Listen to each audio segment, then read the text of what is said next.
Are you familiar with the saying, water, water everywhere, nor any drop to drink? But for the residents in a city in North America, it is water, water nowhere, and not a drop to drink.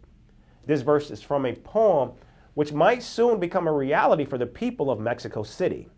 As the region is on its way to hit day zero in the coming months, climate change is causing the city to literally collapse. Our next report explains.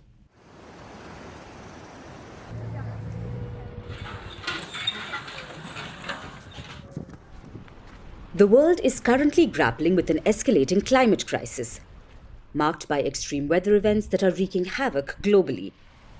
It appears that the day we all feared, the challenge of survival, is upon us. And it looks like it's already begun in North America's Mexico City.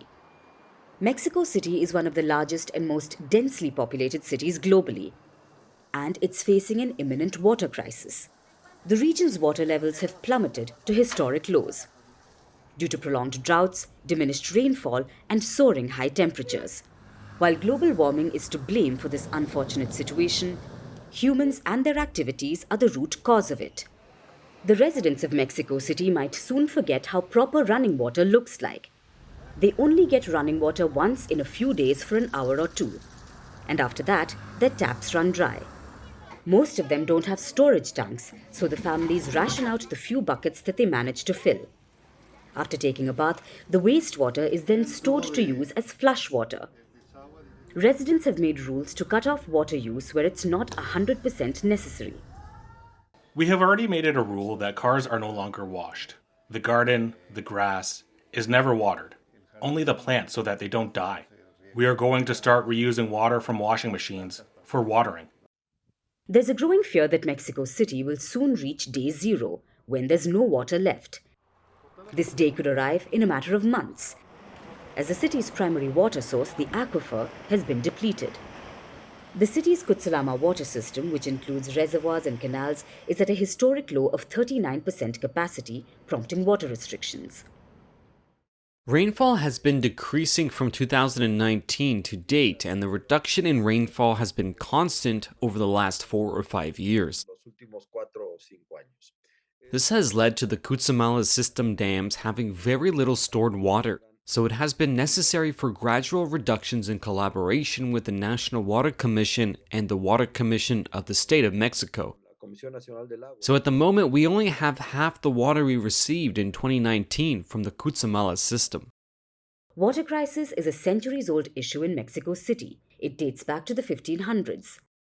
The place, which was once a flourishing source of water, was viewed as a problem by its colonizers, the Spaniards. Upon their arrival, they drained the lake beds, filled the canals, and destroyed the forests. The wetlands and rivers were replaced by concrete and asphalt, which resulted in floods and droughts. But there is hope for solutions.